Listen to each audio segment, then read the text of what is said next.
नमस्कार विद्यार्थी मित्रों। सेठ जे सोनावाला हाईस्कूल में अहमदाबाद। विषय सामाजिक विज्ञान, धोरण 10। विद्यार्थी मित्रों, छेल्ला तास में આપણે પ્રકરણ 5 ભારતનો વિજ્ઞાન અને ટેકનોલોજીનો વારસો આ પ્રકરણની આપણે શરૂઆત કરેલી, જેમાં પ્રાચીન ભારતનો વિજ્ઞાન ક્ષેત્રે વારસો, ધાતુ વિદ્યા, રસાયણ વિદ્યાની વિગતે આપણે ચર્ચા પૂર્ણ કરી. આજે આપણે પ્રકરણના બે ખૂબ મહત્ત્વના અને અગત્યના મુદ્દાઓની ચર્ચા કરીશું કે જે પરીક્ષાની અંદર વારંવાર પૂછાઈ ચૂક્યા છે વિસ્તૃત પ્રશ્ન સ્વરૂપે. જેમાંથી સૌથી પહેલાં છે વૈદક વિદ્યા અને શૈલ્યક ચિકિત્સા. મિત્રો, પ્રાચીન સમયથી ભારતે વૈદક વિદ્યા અને શૈલ્ય ચિકિત્સા ક્ષેત્રે અનેક સિદ્ધિઓ હાંસલ કરી છે. ભારતીય વૈદક શાસ્ત્રના મહાન પ્રણેતાઓ મહર્ષિ ચરક, મહર્ષિ સુશ્રુત અને વાગ્ભટ્ટે અનેક સંશોધનોથી વૈદક વિદ્યા અને શૈલ્ય ચિકિત્સાને સમૃદ્ધ બનાવવાનું કામ કર્યું છે. મહર્ષિ ચરકે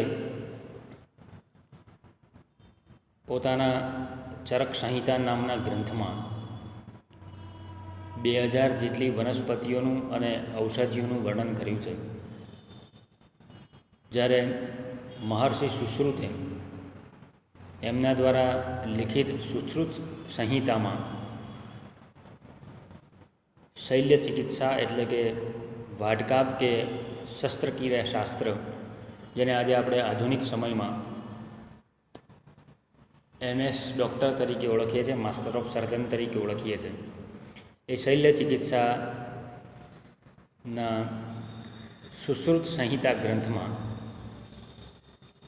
કેટલાક ધારદાર સાધનોનો ઉલ્લેખ કર્યો છે કે જેટલા તીક્ષ્ણ કે સૂક્ષ્મ હતા કે જે માથાના વાળને પણ ઊભો ચીરી શકવાની ક્ષમતા ધરાવતા હતા. આ ઉપરાંત વાગ્ભટ્ટ લિખિત વાગ્ભટ્ટ સંહિતા પણ આ અંગેનો ખૂબ મહત્ત્વનો ગ્રંથ છે. ચરક સંહિતા, સુશ્રુત સંહિતા અને વાગ્ભટ્ટ સંહિતા પ્રત્યેક વૈદ એટલે કે ડૉક્ટરો માટે ખૂબ મહત્ત્વના ગ્રંથો તરીકે ઓળખાય છે. પ્રાચીન ભારતના હિન્દુઓના ઔષધ શાસ્ત્રમાં ખનિજ, વિવિધ વનસ્પતિઓ અને પ્રાણીઓની ઔષધિઓના વિશાળ સંગ્રહ છે. દવા બનાવવાની ઝીણવટભરી પ્રક્રિયાઓની સાથે દવાઓનું વર્ગીકરણ અને દવાઓના ઉપયોગ કેવી રીતે કરવો એના વિવિધ સૂચનોનું વર્ણન કરવામાં આવ્યું છે. શસ્ત્રક્રિયા એટલે કે વાઢકાપ કરવા માટે પ્યાલા આકારનો પાટો બાંધીને રુધિર એટલે કે લોહીનું પરિભ્રમણ અટકાવવામાં આવતું. આ ઉપરાંત શરીરના જુદા જુદા અંગોના ભારે ઓપરેશનો પ્રાચીન સમયથી કરવામાં આવે છે, જેમાં પેઢું, મૂત્રાશય, સારણગાંઠ, મોતિયો, પથરી, હરસ, ભાંગેલા હાડકાને બેસાડવા, શરીરમાં કોઈ બાહ્ય પદાર્થ ઘૂસી ગયો હોય તેને બહાર કાઢવાની તમામ બાબતોનું વર્ણન પ્રાચીન સમયના ગ્રંથોની અંદર જોવા મળે છે. તૂટેલા કાન કે નાકની સારવાર માટે પ્લાસ્ટિક સર્જરી પણ એ લોકો જાણતા હતા. શરીરનું વાઢકાપ કરવા માટે મીણના પૂતળાથી વિદ્યાર્થીઓને પ્રત્યક્ષ જ્ઞાન મળી શકે એવા પ્રયોગો કરવામાં આવતા. પ્રસૂતિ સમયના જોખમી ઓપરેશનો પણ એ સમયગાળા દરમિયાન થતા. તેઓ સ્ત્રી અને બાળરોગના નિષ્ણાત પણ હતા. વિવિધ પ્રકારના રોગોના કારણો, રોગના ચિહ્નોનું વર્ગીકરણ કરીને એનું યોગ્ય નિદાન કરી રોગ મટ્યા પછી દર્દીએ પાલન કરવાની વિવિધ પ્રકારની પરેજીઓ પણ આપવામાં આવતી હતી. પ્રાચીન ભારતમાં પ્રાણી રોગોના શાસ્ત્રોનો પણ વિકાસ થયો હતો. અશ્વ એટલે કે ઘોડા, હસ્તી એટલે હાથીના રોગો પર પણ ગ્રંથો લખાયા. જેમાં કેટલાક પ્રચલિત ગ્રંથોમાં હસ્તી આયુર્વેદ તથા શારીહોત્રનું અશ્વશાસ્ત્ર ખૂબ પ્રચલિત કે પ્રખ્યાત છે. વૈદિક શાસ્ત્રના વિદ્વાન વાગ્ભટ્ટે નિદાન ક્ષેત્રે અષ્ટાંગ હૃદય જેવા મહત્ત્વના ગ્રંથની રચના કરી. આમ આપણે કહી શકીએ કે પ્રાચીન સમયથી જ ભારતીય વૈદિક વિદ્યા અને શૈલ્ય ચિકિત્સા ક્ષેત્રે અનેક વ્યક્તિઓએ ખૂબ મહત્ત્વનું યોગદાન આપીને ભારતીય વૈદિક વિદ્યા અને શૈલ્ય ચિકિત્સાને મજબૂત બનાવવાનું કામ કર્યું છે, જે આજના સમયમાં પણ એટલું જ ઉપયોગી છે. વિદ્યાર્થી મિત્રો, વૈદિક વિદ્યા અને શૈલ્ય ચિકિત્સા બાદ આપણે વાત કરીશું ગણિત શાસ્ત્રની. જે ગણિતથી સમગ્ર દુનિયાનો વ્યવહાર ચાલે છે, એ ગણિતના ક્ષેત્રે પણ પ્રાચીન સમયથી જ ખૂબ મહત્ત્વની શોધો ભારતમાં થયેલી છે. ગણિતશાસ્ત્રનું વિસ્તૃત જ્ઞાન અને મહત્ત્વની શોધોનું યોગદાન ભારતે કર્યું છે. ભારતે દુનિયાને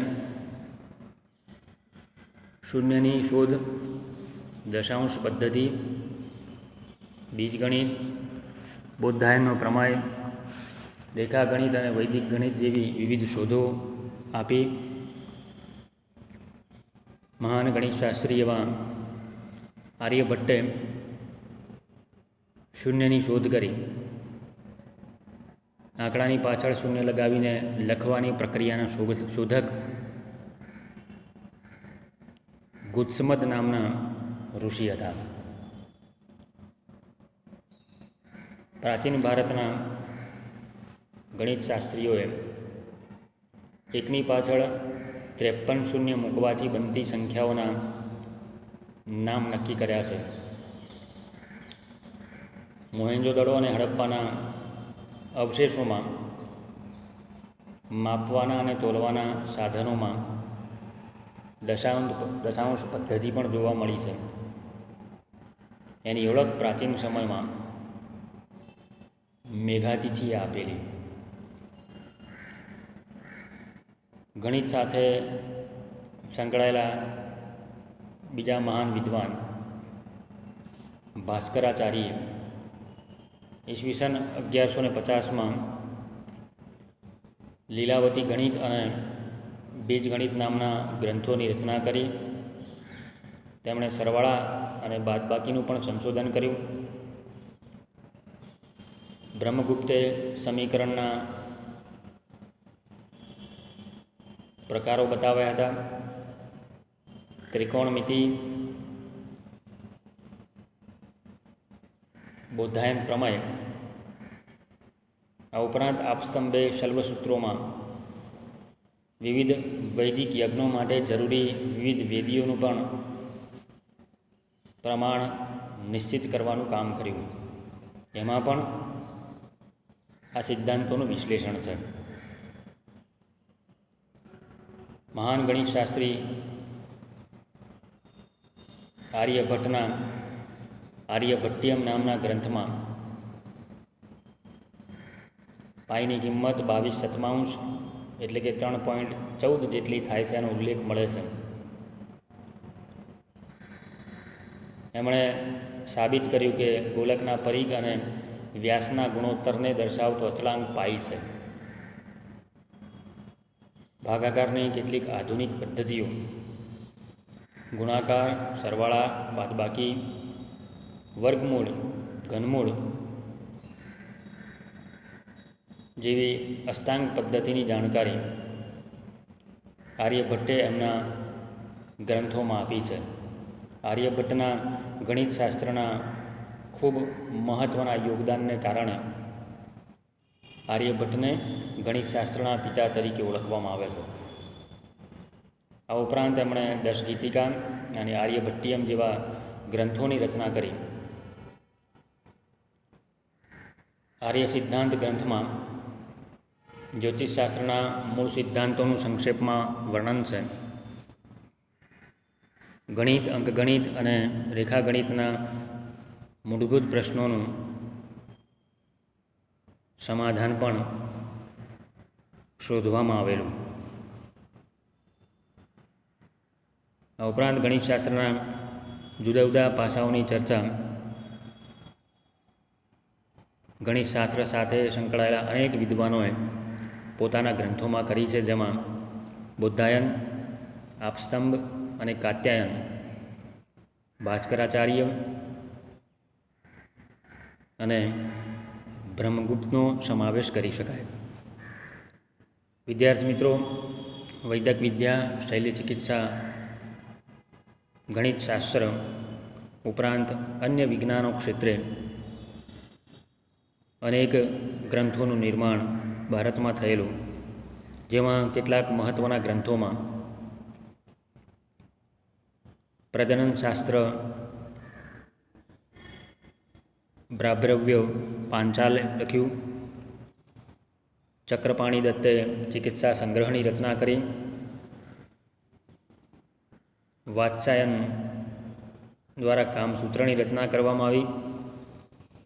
વૃક્ષ આયુર્વેદની રચના મહામુનિ પરાશર દ્વારા થઈ. આજે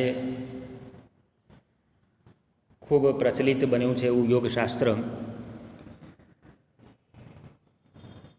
જેના માટે વિશ્વ યોગ દિવસની ઉજવણી પણ થાય છે, જેનું નેતૃત્વ સમગ્ર વિશ્વમાં ભારતે સંભાળ્યું છે. યોગશાસ્ત્રના કરતા મહામુનિ પતંજલિ તરીકે ઓળખાય છે. મહામુનિ પતંજલિ છે. યંત્ર સર્વસ્વની રચના મહર્ષિ ભારદ્વાજે કરી અને કાલગણના શક મુનિ દ્વારા લખવામાં આવ્યું. આમ અન્ય વિજ્ઞાનો ક્ષેત્રે પણ પ્રાચીન સમયમાં કેટલાક મહત્ત્વના ગ્રંથોની રચના કરવામાં આવી. વિદ્યાર્થી મિત્રો, આજે આપણે અહીંયા સુધી ચર્ચા કરીશું. પ્રકરણના છેલ્લા 2 મુદ્દા ખગોળશાસ્ત્ર અને જ્યોતિષશાસ્ત્ર અને વાસ્તુશાસ્ત્રની ચર્ચા હવે પછીના તાસમાં કરીશું. અસ્તુ. જય હિન્દ.